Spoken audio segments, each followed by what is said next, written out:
Welcome and thank you for tuning in to the 412 Double Play podcast. Pirates managed to split the road series this past week. Brian Reynolds almost hit for an entire month, talking about all that and more. But first, I am, as always, your host, Michael Castriano. Joining me, my Double Play partner, co-host for this week, returning to the show, Gary Morgan. Gary, welcome back. How are you doing today, brother? Hey, I'm pretty good, man. How you doing?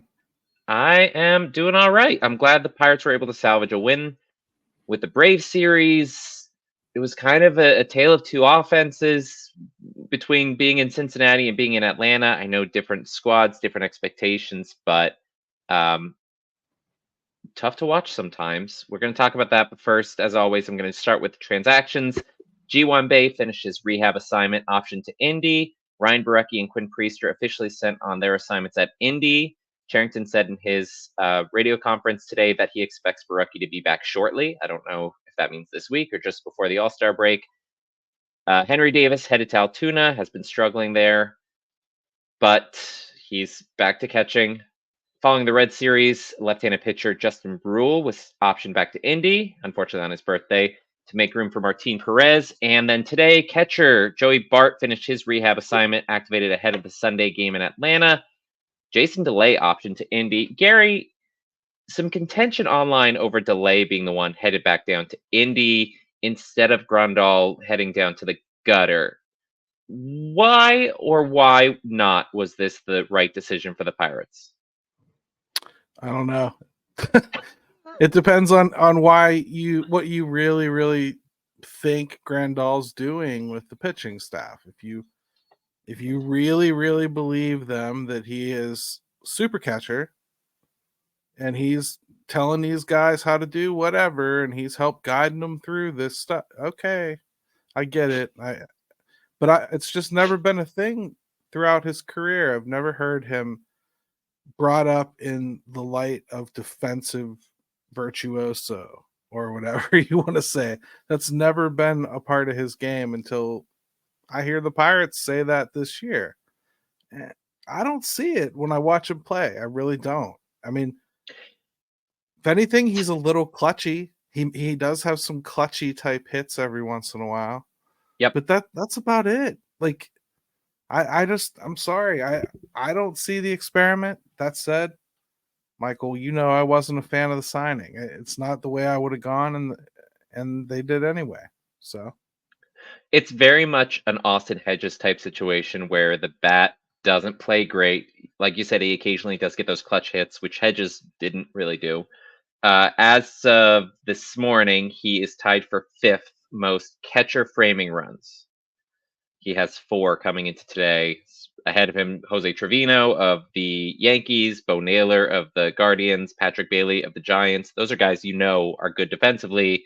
Cal Raleigh of the Mariners. I'm not really sure about that, but that's his only positive value. And I think a lot of people see him dropping, foul tips, missing throws to home, not striking out repeatedly or softly grounding out to like second base every other at bat. And in other words, the stuff that can't be measured, right. the stuff that's just, hey, every once in a while, this guy's going to lose focus and lose you something. Every once in a while, this guy's going to drop a ball that he should hold on to. It's not going to show up on any box score. It's not going to show up on any defensive run saved metric or anything, but it's going to happen. Much like we watched Michael Taylor choose to throw to the wrong base. If you're here and your only value is defense, I have a 0 tolerance policy on you sucking at any aspect of defense. So, and I think Edward Olivares is spending too much time with Michael A. Taylor in the dugout because he threw to first base twice this weekend. I mean, and that was never really a strong point for him to begin with in the outfield. So any ball hit to him, you assume is a double. I don't know. I mean, the Grandal thing, it's not like I was shocked by the move. It's what I thought they would do. It's not what I thought they should do, but it's what I thought they would do.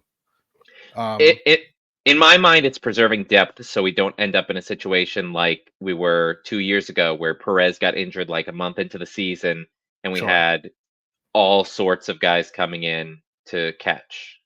I'd also say within a month or so, Grandal will take care of this himself. He'll get injured. Yep. He's already been healthy for a longer stretch than I expected. So He got hit on backswings twice this past week. I kept expecting him to go on the concussion IL. I'm and surprised he didn't. maybe if Henry was actually doing something, Yeah. then they would have a little quicker trigger on some kind of phantom whatever for a hamstring or whatever is going on with him. I mean, like you said, he has had a lot of injuries in his history. It's likely forthcoming at some point. Catchers just get injured a lot. So it's better, in my mind, it's better to just have the depth, just in case. It is annoying. And the other side of that too is Jason Delay he does okay with the bat too. He gets those clutchy singles every once in a while. That the nice double he had in the one game. He gets some nice little hits every once in a while. He's, I think, better defensively than Grandal. If you really want to make an argument it's about defense, then Delay would probably be my choice too. But let's not cry over the bat and start acting like it matters. It doesn't. And I'm seeing way too many people acting like he's so superior to Grandal that it's just Grandal has already hit more home runs than Jason Delay will in this entire season. So I don't want to hear it. I really don't. All right. Well, let's jump into the weekly recap on this because we headed to Cincinnati, another 3-game series versus rival Reds. Got some repeats facing Carson Spires in game 1, Bailey Falter on the bump for the Bucks. Falter perfect through first 3 frames and then unraveled in the 4th. 5 runs off 5 hits and a walk as the bullpen continued the meltdown from there. 2 runs in a third of the inning from Brule, 4 runs in 2 innings from Jeffries. Got clean appearances from Fleming and Santana, but despite 10 hits and 5 runs from the Pirates offense, team lost the first game 11-5. Game 2, Mitch Keller rematching with Hunter Green. Bucks got to Green early, throwing up 3 spot in the first inning, and then again in the third. Home runs by Reynolds and Triolo as the Bucks won 9-5. And then getaway day, Luis Ortiz getting his first real start of the season, had his best stuff. 6 innings, 4 hits, 1 run, no walks, 7 strikeouts, generated a league high for the day, 19 whiffs, and was just dominant in the performance. Rowdy clubbed his 3rd home run of the season. Kutch got his 11th, and the Bucks bested Cincinnati 6-1 for a second series win against the rival Reds in as many weeks. I just want to quickly pause on the recap and kind of discuss your thoughts on Ortiz and whether or not the team will go with a quote-unquote 6-man rotation especially with the upcoming 13 games in 13 days stretch. Yeah, I think they will. I think they just skipped Jones. I think you can expect them to probably skip Skeens here in the next rotation maybe and let Ortiz go. They'll time it up somehow and use that extra arm for a couple weeks here, I think, and find a way to get him a couple more starts. And if we get through that couple times through the rotation and you still feel like you have 6, well, maybe you start looking at somebody like Bailey Falter he's starting to struggle to get through 5 innings, here and there. Maybe you start looking at that as more of a split up type spot with Falter and Ortiz kind of taking whichever one starts, whichever one finishes, who cares? You expect those two to take care of the majority of that one game. Who knows? But I think he's earned a look at least. And I just don't want to act like Ortiz is. I don't want to act like Bailey Falter is a guy that we are just locked on. He's a starter now for 2-3 years. We'll see how it goes. Yeah, he managed to get his ERA under 4. He's at 3.87 right now. But Ortiz, small sample size, but great start this past week. 3.23 ERA. Besides the one outing where he gave up like 5 runs 2 weeks ago, he has looked really good. And then in that series, the offense put up 10 plus hits and 5 plus runs in each game of the series, which I thought was strangely impressive. I know Great American Small Park, but that was one of the few breakouts. Still some decent pitching that they faced too in that series. Ashcraft is a guy that has big stuff, and he's given the Pirates fits before. So he's struggling this season in general, And I was afraid the Pirates might be a get right team for him, but they had no trouble with him at all. So No. I guess I mean, like, that's the things you kind of talk to yourself about, like, as the series goes on. I was also interested to see how each team would react to seeing Keller and Green again for the second time that quickly. Sometimes that's better than a scouting report. I just saw this guy a week Sure. ago, right? Yep. I felt like the Pirates handled that aspect of it way better than the Reds. Keller is hard to do that with too, because he just came out and decided to be a different pitcher than he was the last week.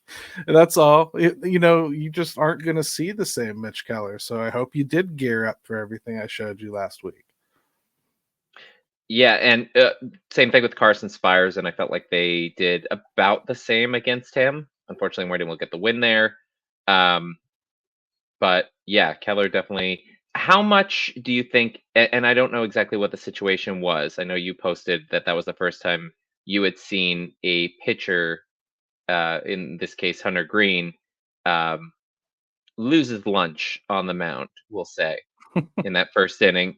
I read some people saying that he may have been overhydrated and that this has happened to him before. But how much do you think that played into him struggling to, I think, execute? He hung a couple of pitches, ended up giving up that big home run to Reynolds.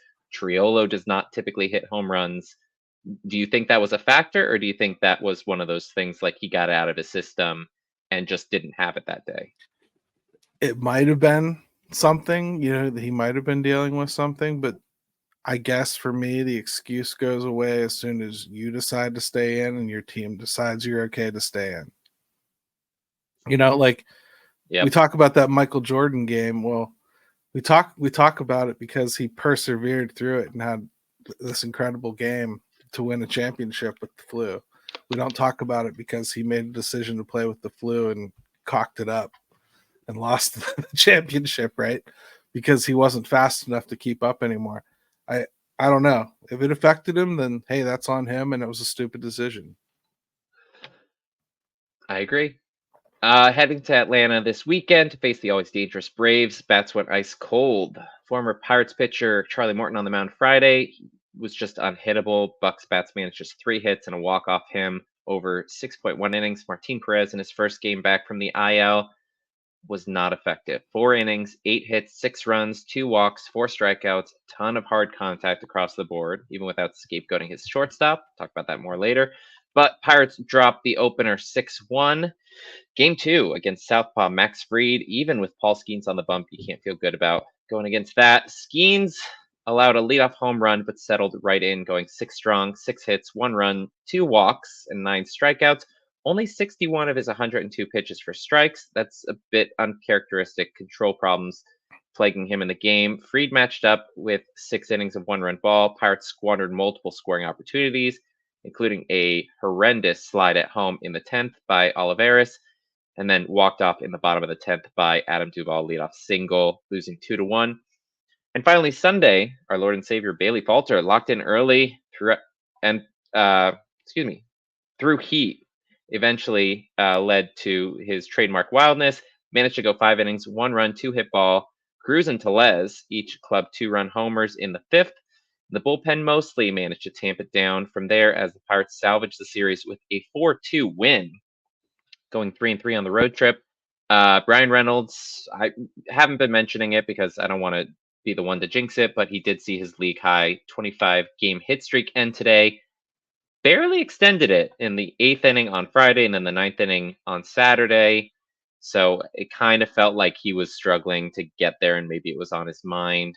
But the big thing this weekend, Oneil Cruz is subject to some media scrutiny after not turning a double play in game 1, which maybe he could have turned it, but also it didn't seem like the biggest thing in the world that it didn't happen. And then again, after a pitch clock violation strikeout in game 2, which I think is maybe a little bit more understandable that they'd be mad. What are your thoughts on the vitriol Cruz received this weekend, putting aside, of course, his excellent game today, which kind of made up for it?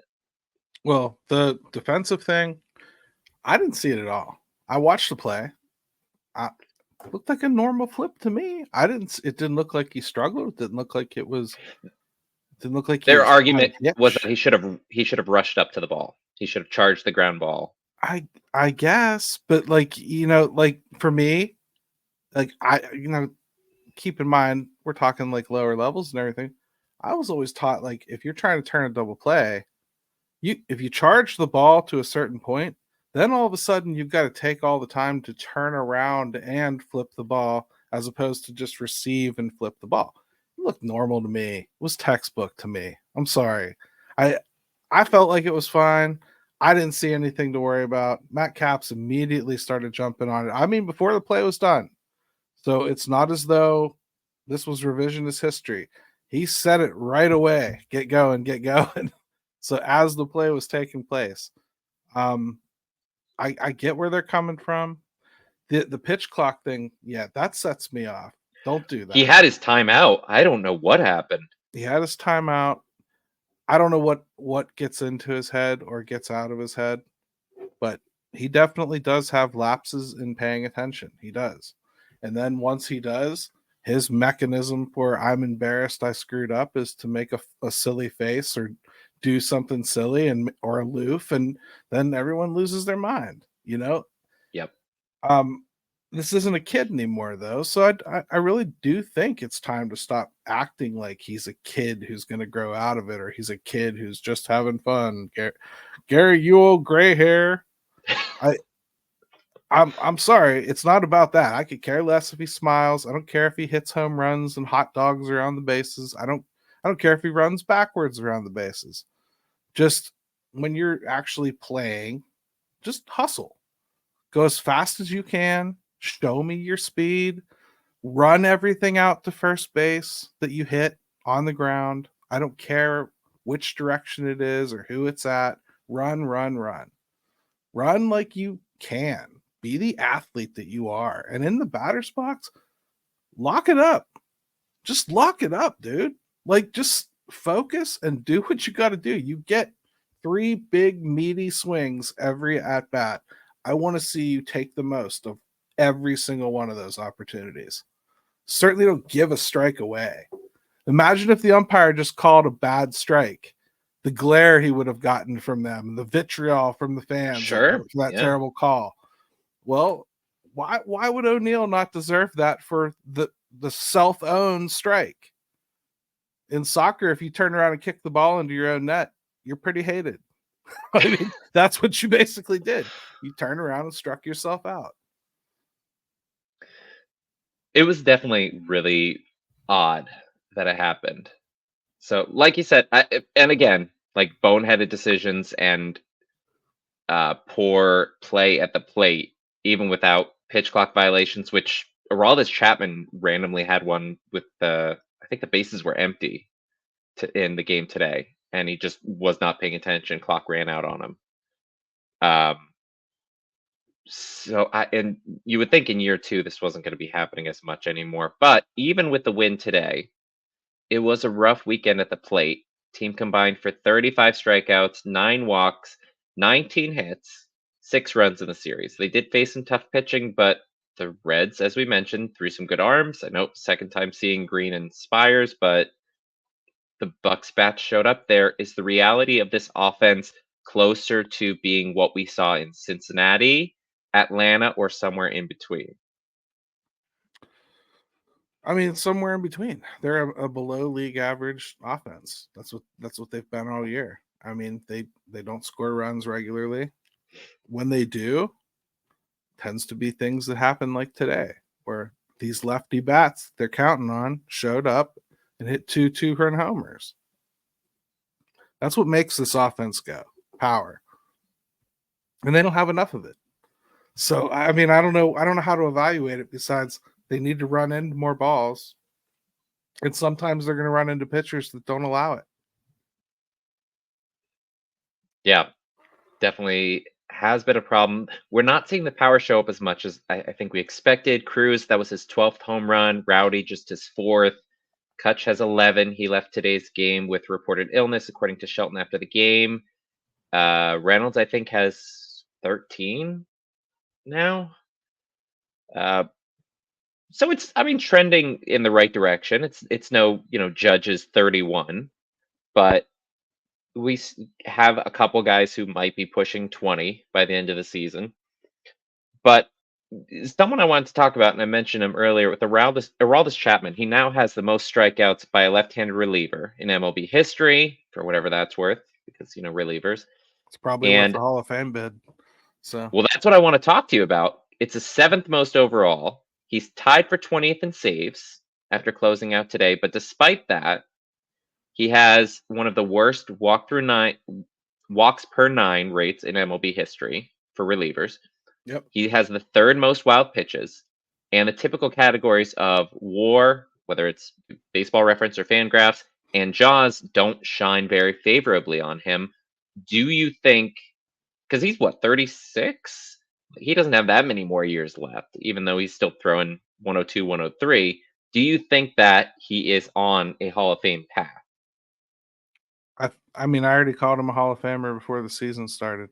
I believe it's pretty close to a no-brainer. I think he'll be a Hall of Famer. When you're just like near the top best of something in any category, you're gonna get consideration. He's done it for a really, really long time. He's an oddity and a freak, and his numbers, that strikeout number in particular, will probably get him in. Yeah, I mean he's got a lot of championships too. If the character clause, if he survives the character clause, then yeah, he'll be a Hall of Famer. I'm sure of it. The numbers will bear it out. I'm not even taking the character clause into consideration. I feel like that's going to hurt him even more. Like I said, if he survives the character clause, I see But no reason why he won't get it. And I think honestly, it's just the intimidation factor, the strikeouts. Like I think he's been headhunted for championship runs for years now. There's a reason for that.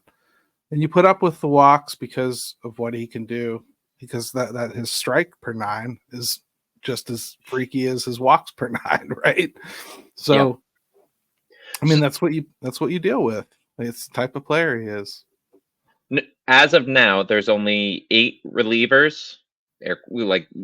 They were pretty much full-time relievers in the Hall of Fame. Hoyt Wilhelm, Raleigh Fingers, Dennis Eckersley, Bruce Sutter, Goose Gossage, Trevor Hoffman, Lee Smith, and of course Mariano Rivera. And I mean, Chapman is excellent. I just don't know.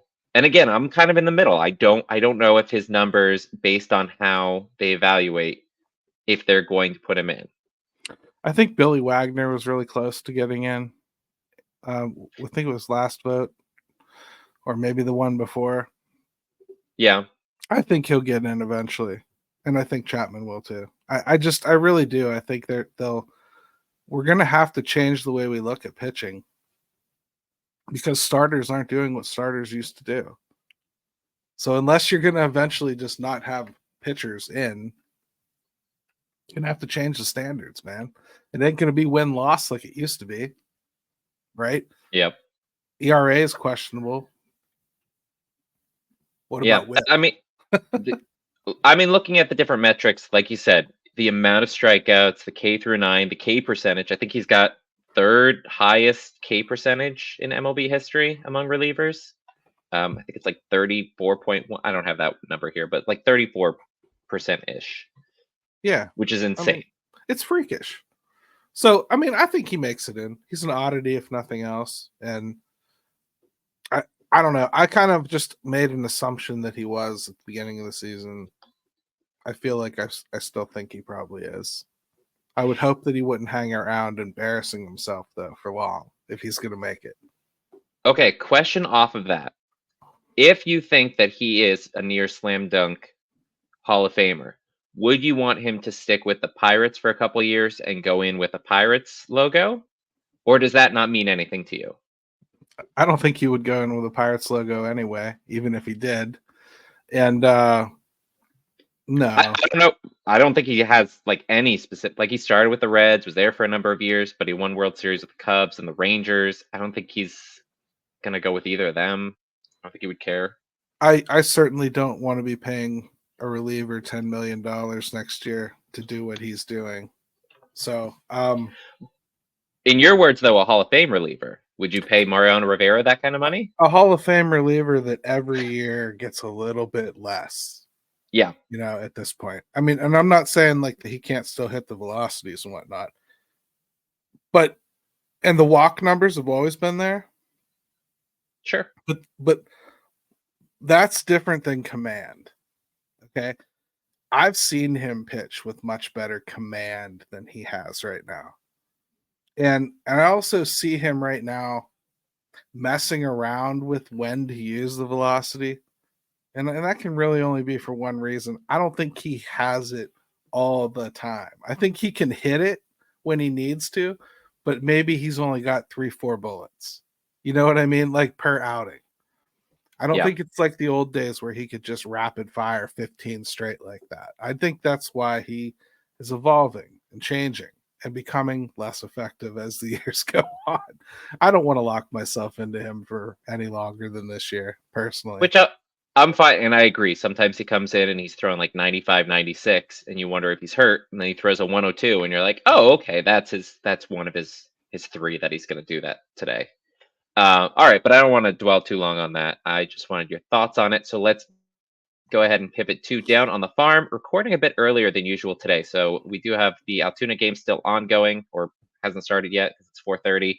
But Indy at Rochester Red Wings this past week, they lost 5 of 6. Braxton Ashcraft posted another strong start since his promotion to Indy. 5 shutout frames, 5 hits, 1 walk, striking out 2. He now has a 0.59 ERA in 15.1 innings since joining the Indians. 4 games, I think. But he was placed on the IL this past week, along with a number of other pitchers. I'll talk about that in a second. Indy drops to 34 and 45 on the year. Altoona, hosting the Akron Rubber Ducks. They also lost 4 or 5 with that final game being played this evening. Bubba Chandler, 6.2 innings, 3 hits, 2 runs, 1 walk, 11 strikeouts. Had a slow start to the season, but he has a 2.49 ERA in June and has just been dominating hitters across the board. Heading into the game tonight, Altoona has a 30 and 44 record. As a team, they're not doing as great. Greensboro at the Jersey Shore Blue Claws, fresh off their first half championship. They just won 5 of 6 over the Blue Claws. Hunter Barco pitched a 5 no-hit innings, allowing just a walk as the lone base runner, striking out 9 in his start this past week. Mitch Jebb is back to slapping singles around the park. He went 9 for 17, 10 runs scored, 6 walks to just 3 strikeouts. Grasshoppers rise to 46 and 28 on the year. And finally, Bradenton at the Clearwater Threshers. They split their weekly series 3-3. Braylon Bishop, remember that name, is starting to find his stroke at the plate and on the bases. Posted a 1.094 OPS on the week, going 3 for 3 in stolen base attempts, while Carlson Reed, another strong start, 6 innings, 4 hits, 1 run, 2 walks, 8 strikeouts. Marauders are now 34 and 41. Gary, I know you and I don't follow the minors as closely as some others in the Pirates verse, but there's been a slew of injuries to pitchers in the minors this past week. I mentioned Ashcraft, but also David Matoma, the Ugandan wonder, Alessandro Urcolani, the Italian wonder, Antoine Kelly. I don't remember where he's from. Christian Curtis and Sean Sullivan, they were all placed on the minor league IL this past week. A lot of pitchers to drop in a short time frame. We don't know the extent of these injuries or even specifically what most of them are. Right.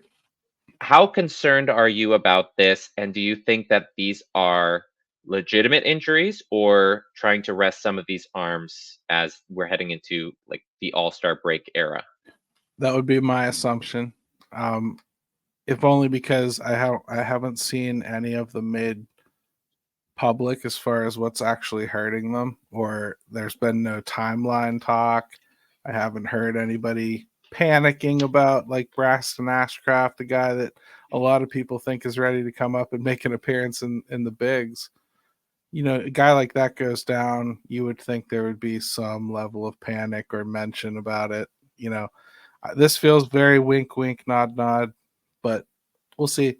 Ashcraft is a guy that very well was barreling very fast towards his season inning totals, and I don't know how much more he really has for this team anyway.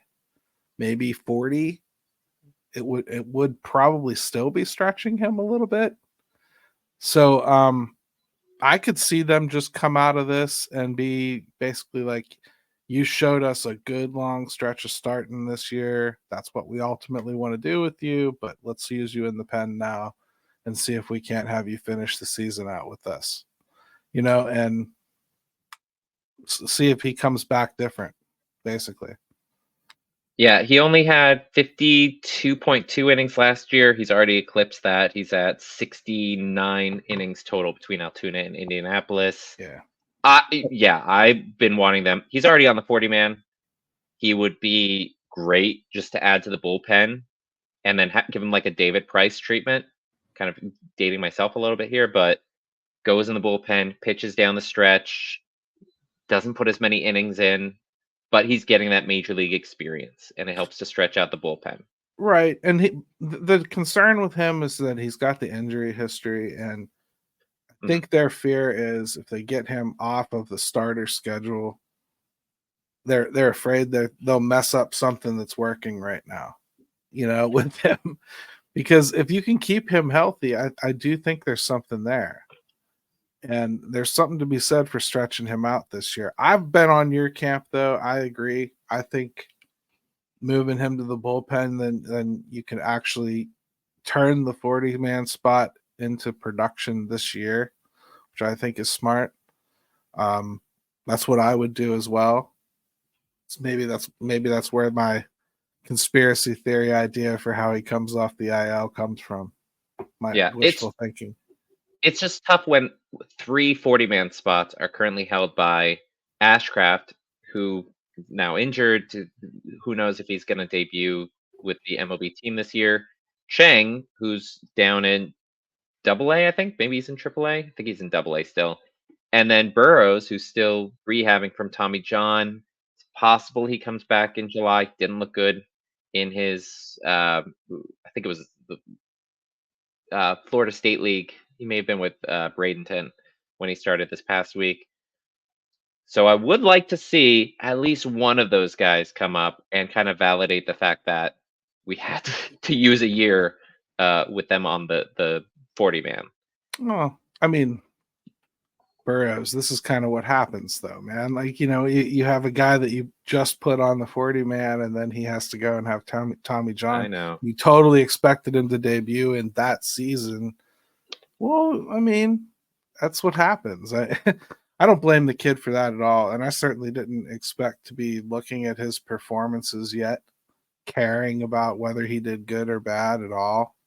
I just want his arm to not fall off. In fact, even if he doesn't really pitch for this team this year, that's fine. That's actually kind of what I expected. I didn't expect to get anything out of him, just like I didn't expect to get anything out of JT Brubaker. You know what I mean? Like, that year after Tommy John is so dicey as to whether you're actually going to get anything or not. Ashcraft has been an injury problem his entire career. That was my one reason for not wanting to add him to the 40-man. That said, if he didn't get out of the 40-man, he'd have been gone. Or he would have been gone. I'm telling you, he would have been gone. Yeah. 100 miles an hour doesn't get ignored. He looked really good in, was it high A last year? No, it was in AA he ended the year last year. Yeah. So, yeah. no, 100%, and Sullivan's the other big name that you brought up. I totally agree. I think it's an all-star break thing there, except he's also been an injury problem. So, and Barco, this is his first healthy season. So it's good to see what he's doing, but you can understand why they're not promoting him quickly because he's still got that Tommy John. Yeah. Yeah, Matoma, I also like crazy stuff. I don't even know if he's given up a run in the minors yet, but Ercolani, Kelly, Curtis has really looked good. So I'm hoping that there's nothing seriously wrong with any of these guys. Sullivan was one of the non-40 starting pitcher options that I thought could come up if we started lacking depth. Yeah. But we'll see after the All-Star break on that, because obviously he's going to be on the shelf probably until then. But let's go ahead and jump into the special this week, trade discussion. Bit of a repeat because we're talking trades again, but the Pirates haven't been looking to add in either my or Gary's podcasting tenures, so we're pretty excited about it. I talked about it last week on the show. Gary wrote about it in his piece with Steel City this past week. Definitely check that out if you haven't already. And while the obvious needs have changed over the course of even the past month, I wanted to quickly discuss some team needs, fan expectations, as we're now officially 1 month away from the trade deadline. So, first off, discussing needs. Rowdy just finished a really strong June where he posted a 339, 388, 516 slash line. Got a couple of home runs. He's at least slightly quieted his haters. I would assume first base is not a priority, or not the priority that it was a month ago, but what positions in your mind are most in need of an upgrade? I think they need a center fielder that can do something with the bat. Um, Even if that thing with the bat is just being better than Jack and Taylor have been. I mean, you need to have them out of this lineup if you're going to make a serious attempt at putting together a lineup that doesn't have holes. Those two just haven't hit. And don't make this a discussion, not you, but people need to stop making it a discussion about Jack's entire career every time you start talking about him not being able to play right now. He may turn into something next year. They're not going to DFA him. They don't need to DFA him. Like, he can rot in the minors, or he can sit on the bench. It doesn't matter. If you want to upgrade your team, shut up about Jack. Move on to like what's actually happening on the field. They need a center fielder. Clear. They need a corner outfielder, I think. I would probably get 2 outfielders. I really would. I think they're that bad. And because I don't want to count on Joe. I want Joe to force his bat into the lineup. You know, I want Rowdy to sit against real tough lefties. And then if Joe's going to get any more at bats than that in the outfield, I want him to fight for them. He better make him have those at bats. You know what I mean? That's really what I want Connor Joe to do on this team. So to me, I gotta get 2 outfielders. One of them has to be able to play center field. And depending on how good Bart does, and if we see Henry at all, catcher. I wouldn't mind upgrading catcher, even if it was just a this year thing, even if it was just an Elias Diaz type situation where you just patching a hole. And I think that's possible, like a Diaz reunion. The wild card standings have been shaking up a bit in both leagues, more the AL than the NL. The Rays are only 4 games back of a wild card and seem to be ready to enter sell mode for the first time in a couple years, with 6 teams behind them. NL, like I mentioned, still murky. There's been some teams trending downward. Who are the teams that you as a fan want to be sellers? And which players do you most want the Pirates to target, regardless of the likelihood Charrington would pull the trigger? The problem is a lot of the bad teams, I'm not 100% sold that they're sellers. Like, Colorado is weird. You know that. Their owner will do things that just entertain him. You know, like he's not going to trade a guy just because he likes him. That doesn't have anything to do with, what stage they are to build or whether they should or shouldn't move anybody. So it's really hard to tell with them. The Marlins, I think, are probably in full-on sell territory, but most of what they have that's worth buying is pitching, and we don't really need that. And most of their pitching's on the IL anyway. Right. Now, that said, there's a couple guys I'm interested from them, but it would be like bullpen poaching, really. Puck or Scott, I'd go after them. I think that would upgrade your bullpen. Puck for a few years. So I kind of like that idea. The Cubs, I don't know what they're going to do. I don't really know what they're going to do. They should be good. They should be better than this. And I don't know what they're going to do. Primarily young. They might trade somebody like Morel. They might panic that he can't play third base and trade him. I don't know. We'll see what goes on with them. That's interesting. The AL, I don't think Oakland's a seller because they need to start preparing for Las Vegas. They didn't get JJ Bleday to trade him. I don't know why people keep thinking they're going to trade him. I don't know why they would. Why would they? They're not going to trade Mason Miller either. I don't think they trade Miller. No, but they're going to be in Vegas in 2 years. They have some of their core that they traded for. Bleday, one of them. They're not doing that. I don't think they're going to do that at all. So I'm kind of like, are we sure that the store is really open there? And the White Sox should trade guys. Well, they've got some bad contracts they got to move. Eli Jimenez is a lot of money. 16.5 million and 18.5 million for what he does is pretty rich. No, they got Robert, two really good pieces, and everybody wants them. I don't know if everybody wants them. I really don't. Like Robert he's good. He's really good when he plays. He just don't play. I mean, he's hurt all the time.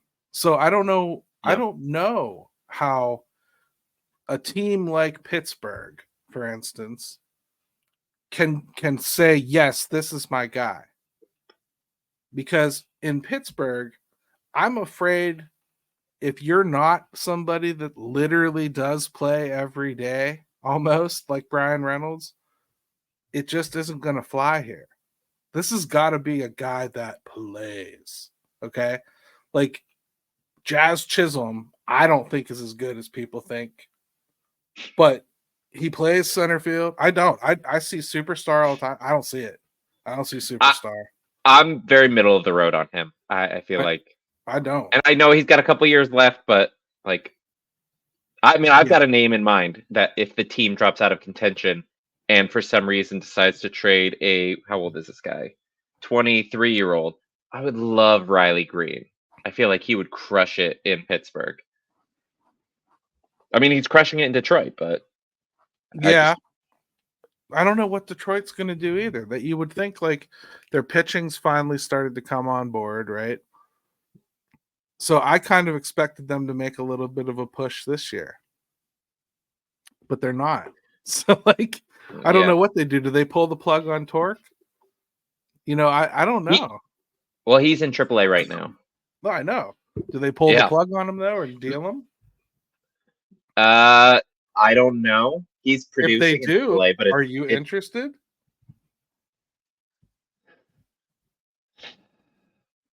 I don't know. I because you'd say like, okay, he hit 31 home runs last year. Maybe. Yep. I mean, I'm not saying for the Pirates, but for somebody that might be favorable. To hit 30 home runs. Josh Bell. Right. 2016. So I mean, would that be a horrible shot at a first baseman for years to come? Yeah, I mean, he would do it by while also hitting the Mendoza line. So you got you got an Adam Dunn situation there. I'm not big on Torque overall. Again, if the Tigers were to go in sell mode and for some reason took everything unnailed to the floor, Green would be the one I'd want because I agree with you. We need an outfielder, specifically someone who could play center field, so that we're not always going Taylor or Sawinski. And Sawinski made a really good catch today, except the expected batting average on it was like 185, and it hung up there forever. And the only reason that he made it look spectacular is because he had to die for it. Yeah, and I mean, I like Randy Arozarena is a guy that might come up from Tampa. You know, I would if they fall out of it. I would imagine the Blue Jays and the Rays have to be both thinking about being out of it, right? I mean, just their division's real bad ahead of them. So and the wild card, they're both pretty far out. The Blue Jays right now are 7 games back. Right. So I would think you might be able to think about getting somebody from them, but I don't think you're going to get Bichette or Guerrero. So, you know, maybe Varsho is a guy you could get from them.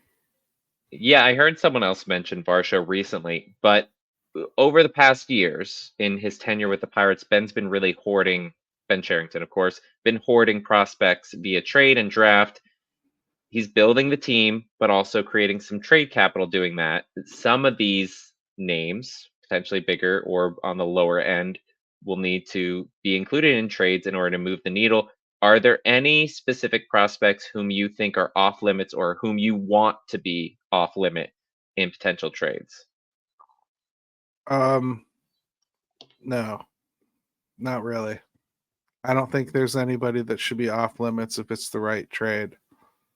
I just don't think that the right partner is out there right now. There's not. I haven't heard. I don't hear any names on anybody's board that would make me think I have to part with Termar or Bubba.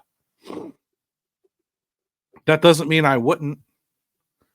I just wouldn't do that for Robert, and I wouldn't do that for Jazz, and I wouldn't do that for. If you really want the honest truth, the biggest name that I would actually spend on right now is McMahon. So Okay. I think Ryan McMahon would probably have me spend more than I would on Robert or anybody else. He's got a nice contract. He's locked up. He's versatile. He helps me solve my Brian Hayes back issue problem by being able to rest him whenever the hell I please. And he can play first base or second base, even if I want him to. Right. I'd be mixed on like doing the all in for McMahon. He's got pretty like home away splits aren't too drastic, and he crushes lefties. He's got a 946 batting average against lefties, but we don't need somebody who hits lefties. We need someone who hits righties. My big money would be if the Astros continue dropping out of it and they decide to trade Kyle Tucker, I would throw everything at the wall for Tucker. He has one more year. He's got one more year after this, and I'd make it worth it. It would having him on the team playing like mid defense in right field because he's a corner outfielder. I'm not improving the way that I said I wanted to, but he's exactly the kind of player that this team would want because his plate discipline is so good. He's one of a handful of hitters who has more walks and strikeouts. So he's in that Soto-esque realm. Hits for average, hits for power. He'll shoot doubles. It like full package, except mid defense.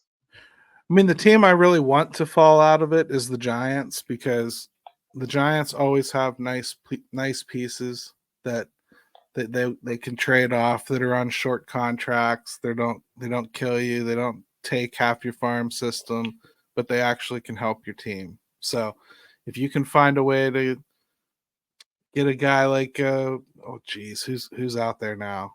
Is it Josh Lamont Donaldson Wade? is out there okay. now? Lamont Wade. Well, I mean, you just need a raw hitter. Like you really need just offense on this team. I think that's a team that you could go and grab some players from. Taylor Ward from the Angels doesn't really excite me all that much. I see people get excited about him, but I don't know. I'm not wild about him. And Oakland, even though I said that they're not going to be sellers, they have rentals just like anybody else and guys that are getting close to the end, like Rooker. You could see them move somebody off of their roster. I'm not saying that everyone's untouchable. I'm saying think Pirates in 2021 when everybody thought everybody was available and we were all going, no, we're not trading this guy. Well, Oakland's doing the same thing, except they don't really have a fan base to do it for them. And the national media doesn't want to understand how these trades really work. Wink, wink. It's not about money ever, derp. So what's happening there. I'm just telling you as a business person, they're not going to try to send an empty vessel to Las Vegas. And they're not suddenly going to go out and pillage the free agent market in 2026 either.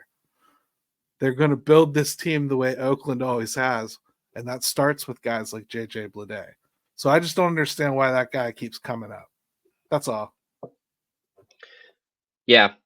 And I don't disagree that they'll probably hang on to him just because they've got so much left on that. He's pre-arbitration still, I think. Is this like a second year? Right. I mean, this is exactly what they acquired him for. It's literally, it would be like asking us to, oh, geez, who would you give up? Who's the good comparison? Somebody that's actually been good on the Pirates that we've had for a couple of years. Connor Joe. It would be like us trading Connor Joe last year after we finally traded for him. He's okay. He's working out. Let's go ahead and trade him. Why would you do that when you have control cheap? That's the point of getting him, right? Sure. When you're coming out of it. So it just doesn't make any sense. You could pick a guy like that's an actual prospect on their way up that we traded for, but none of them worked out, so I couldn't think of one. Imagine if Tucapita Marcano actually did something. That would be like turning around and trading him this year because now he's figured it out. No. What a world. Yeah, that's No. not what you're doing.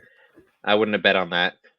Looking ahead, series preview, we got a critical stretch of games ahead, starting with day off tomorrow, July 1st, and then a 3-game set at home against the Cards, and then a 4-game wraparound series versus the Mets. So we've got our starters for the Card series, Kyle Gibson versus Mitch Keller, Miles Michaelis versus Jared Jones, and then Andre Palante, I think is how you say it, against Martin Perez.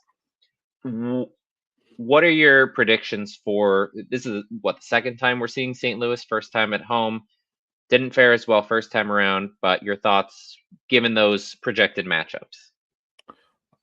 With or without the projected matchups, win the series. I think they will take 2 of 3. Yeah, I mean, that's my expectation in every series. I don't think you should lose any more of them. That's it. I don't, even against the Braves. It was ridiculous to say that that we were salvaging one game, but like I went into that series thinking we should win 2 of 3. I feel like that's how they should enter every single one of them. They have that kind of roster. They have that kind of pitching staff. You should enter every one of them thinking you can win 2 of 3. Against the Cardinals, Devil Magic is all I can think of that's back. That's the only reason because that roster, I'm sorry, it stinks. I don't understand why they're playing the way they are. And now they're about to get Newt Bar back. So like they might actually start doing something here. That said, I don't know how they've been winning. Their offense has been super bad, and their pitching staff, like Palante's got a 4.50 ERA in 38 innings. Michaelis is one of the worst pitchers in the league. He's got a 5.32 ERA in 94.2 innings. Entering a series against the Cardinals or the Cubs, I would feel like the Cubs are a team I'm more afraid of than the Cardinals. I've never understood how the Cardinals are doing what they're doing. I watched them play. I don't nothing particularly sticks out that looks good.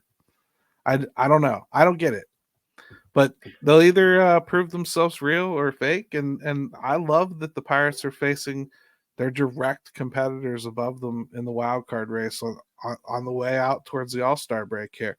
There can be nothing more in your face. It's on these players to earn this team's, investment at the deadline. Go and get it. You can chase down 3 teams right now that are in front of you in that wild card race. Do it. The Mets and Cardinals back to back. Go take them down. That to me, that's what you want. Yeah, as of right now, recording, we're down 3 games from the Cardinals. If we somehow swept, we'd be tied with them in the wild card race, and would love to see the Pirates sweep a series one of these weeks, or at least win 3 games in a row at some point. Haven't done it since beginning of May. It's been a while. 4-game wraparound series versus the Mets.